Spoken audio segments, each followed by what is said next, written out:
Hello, this is Mel Thompson, and this is a podcast in a series of podcasts about political risk. Today I'll be discussing supply chains and supply chain problems in Cameroon. The current situation in Cameroon of keeping supply chains moving is very much a not even a nuanced problem as a political risk.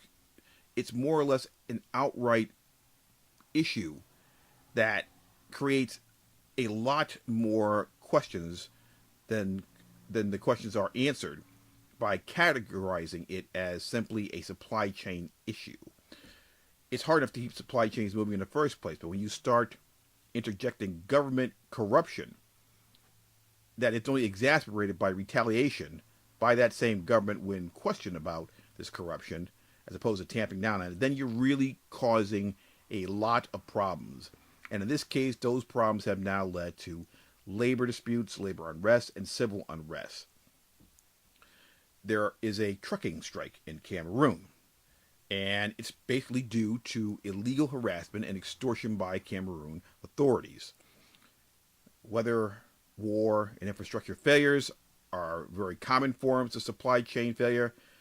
However, once you add the element of protesting workers into the mix, you developed a new appreciation for political risk insurance.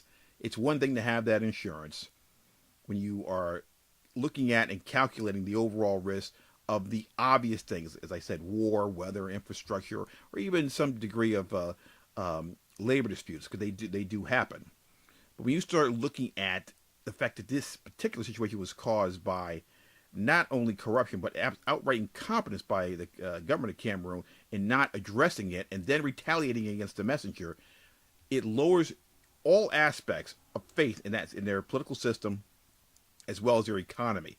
You can't have a situation as a foreign direct investor or a company in a host nation that doesn't allow you to have enough faith that if you or your people run into a problem and you're treated unfairly in some way, you will come out at least with some degree of satisfaction because the government is willing and able to try to meet you halfway and work out things so you won't leave. Cameroon is showing absolute contempt for foreign direct investors and companies by the way they are conducting themselves and handling these workers, these truckers. These truckers have every right to protest, and in the particular situation where they are being arrested and harassed because they won't give up money through an extortion plot that the government knows about, they have they have an absolute right to be upset and do whatever they have to do to get this to stop. Foreign direct investors and companies understand and know this, and the good ones are absolutely appalled by this, and they're not going to be moving into Cameroon or looking at it as a prospect going forward until they have some degree of satisfaction that Cameroon will be able to address this in a business-like manner next time. This has become a true model case study of what can happen when government officials engage in corrupt practices, only to be confronted by organized labor and workers. Above and beyond bribery and harassment, the truckers, as I said previously, have been victimized through a series of false arrests.